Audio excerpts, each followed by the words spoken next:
In the turbulent theater of World War II, where the Axis powers surged with unyielding ambition across continents and oceans,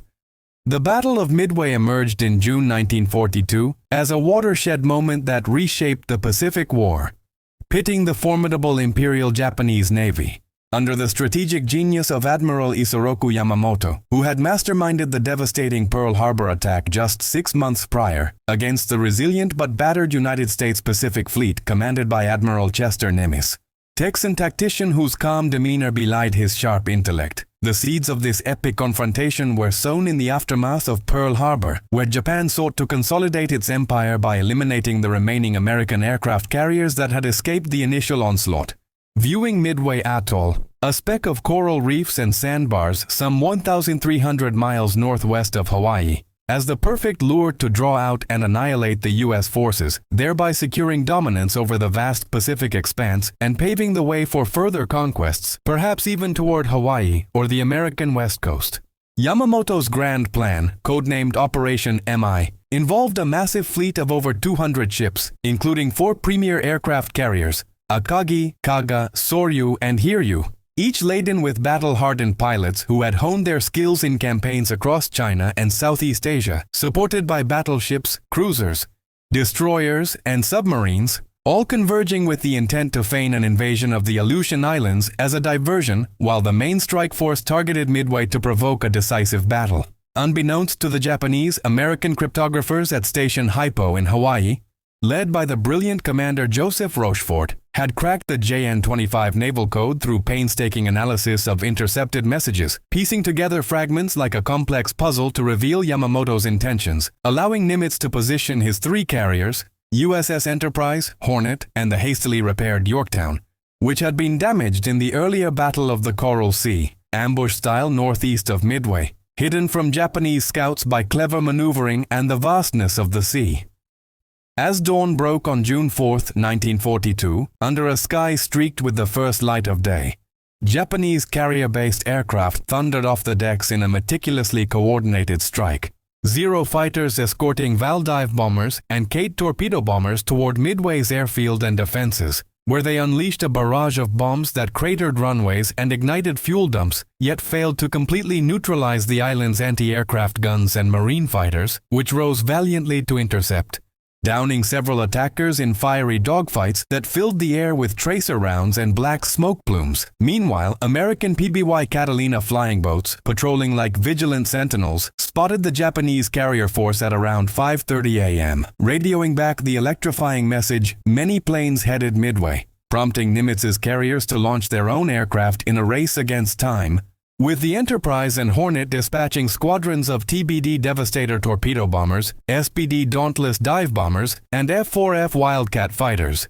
Though coordination faltered as groups became separated in the foggy vastness, the initial American assaults were harrowing tales of sacrifice, as low-flying Devastator squadrons from all 3 carriers pressed home their attacks without fighter cover, braving a storm of anti-aircraft fire from Japanese ships and swarms of agile Zeros that pounced like predators, shredding the slow, vulnerable torpedoes planes. Torpedo Squadron 8 from the Hornet was annihilated entirely, with only Ensign George Gay surviving to float amid the wreckage and witness the unfolding drama. Yet this apparent disaster served a crucial purpose, drawing the Japanese combat air patrol down to sea level and exhausting their ammunition and fuel, leaving the carriers exposed at the precise moment when the dauntless dive bombers from Enterprise and Yorktown, led by legends like Lieutenant Commander Clarence McClusky, who had ingeniously followed a Japanese destroyer's wake to locate the enemy after initial searches yielded nothing, arrived overhead undetected. In a span of mere minutes around 10:25 a.m.,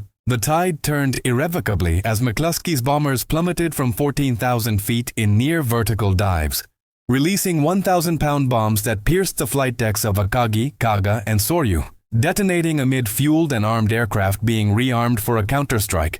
transforming the proud vessels into raging infernos. Akagi, Yamamoto's flagship, was struck multiple times, her hangar decks erupting in chain reactions of explosions that killed hundreds and forced the admiral to transfer his flag. Kaga suffered 4 hits, her structure buckling under the blasts. Soryu was gutted by 3 bombs, sinking within hours, while the fourth carrier, Hiryu, escaped the initial carnage and launched a retaliatory strike that found the Yorktown, pounding her with bombs and torpedoes that set her ablaze and listed her severely, though damage control teams heroically stabilized her enough to resume limited operations. Undeterred, American scouts located the Hiryu, and Enterprise's bombers returned in the afternoon, scoring fatal hits that doomed her as well. Her captain ordering abandonment as flames consumed the ship, the battle raged on through June 5th and 6th, with submarine actions adding to the chaos. The Japanese submarine I-168 later torpedoed the crippled Yorktown and her escort destroyer Hammond, sending both to the depths in a tragic finale.